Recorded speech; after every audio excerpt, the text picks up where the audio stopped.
Hello दोस्तों, कैसे हैं आप सब लोग। आशा करती हूँ अच्छे होंगे। हमारी आज की कहानी का नाम है मायका। माँ बैठक में ही चावल लेकर चुनने के लिए बैठ गई थी। तभी मेन गेट की घंटी बजी। उन्होंने वहीं से पूछ लिया, कौन है। कोई आवाज़ नहीं आई। वह सोचने लगी कि पता नहीं कौन हो सकता है। अभी दोपहर के समय दोनों बाप बेटे तो घर में ही हैं, तो फिर कौन आया। दोबारा घंटी बजी तो उन्होंने बेटे को कहा, देख तो बेटा, बीच दोपहरी में किसको याद आ गई हमारी। ठीक है माँ, देखता हूँ, रुको। अमन दरवाज़ा खोलते ही उछल पड़ा। माँ, दीदी आई हैं। क्या कहा दीदी। चावल की थाली लगभग पटकते हुए वह भी भागते हुए बाहर आई। बेटी को सामने देखते ही उनकी आंखें भर आईं। आश्चर्यचकित हो झट से उसे गले से लगा लिया।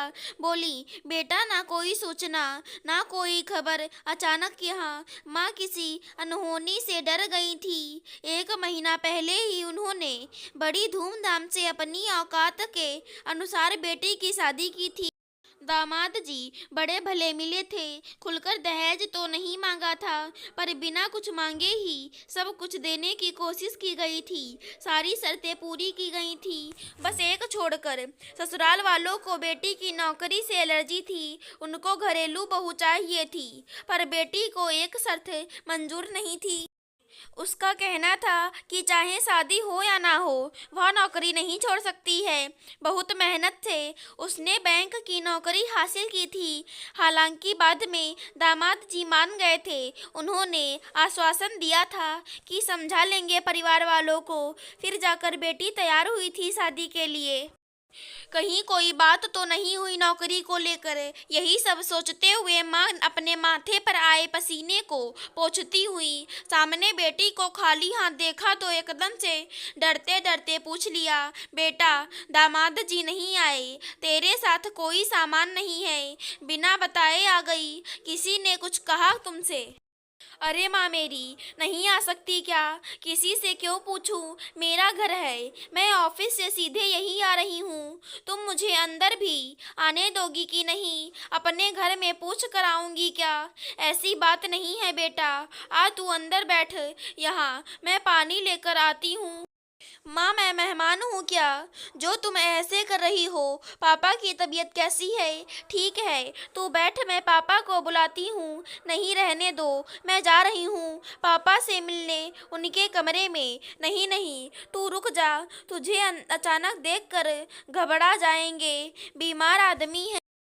पहले तू मुझे बता, अचानक आने का कारण क्या है। बता, वह बता, फिर मैं पापा को बताऊंगी। क्यों माँ, पापा मुझे देखकर खुश नहीं होंगे क्या। बेटा, शादी के बाद तुझे अकेले नहीं, दामाद जी के साथ देखकर उन्हें खुशी मिलेगी, समझी। माँ, मैं सैलरी लेकर आई हूँ। क्या कहा, सैलरी लेकर आई है। तू कितनी नासमझ है बेटा।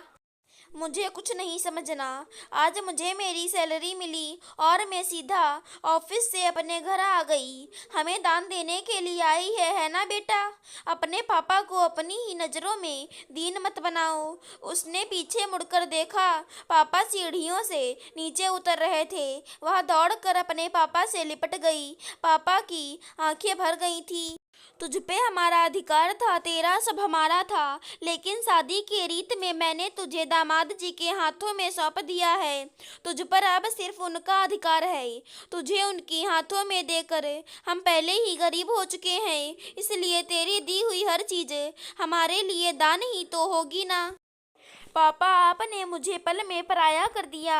उसकी आंखों से आंसुओं के धार बह निकली। वह पापा को पकड़कर जोर से सुबकने लगी। पापा ने उसके माथे को चूमते हुए कहा, बेटा, यही दुनिया और समाज की रीत है, जिसे हम सभी को निभाना पड़ता है। मायके की प्रतिष्ठा बनी रहे, इसका ध्यान हर बेटी को रखना चाहिए। बेटे की तरफ देखकर पापा ने कहा, किसी को पता चले इससे पहले दीदी को ऑफिस तक छोड़ आओ। लोगों को बात बनाने में देर नहीं लगती। उसकी आंखों से आंसुओं की धारा बह रही थी। बचपन से पापा के गले से लटकने वाली बाहें ढीली पड़ चुकी थी। माँ दौड़कर बेटी से लिपट गई। उसने खुद को माँ से अलग किया। पूरे घर को कातर नज़र से निहारा। भाई को इशारे से साथ चलने के लिए मना किया। दुपट्टे से आंखों को पोंछा और पर्स उठाकर तेज कदमों से बाहर निकल गई। अगर हमारी आज की कहानी पसंद आई हो तो चैनल को सब्सक्राइब करें। धन्यवाद दोस्तों।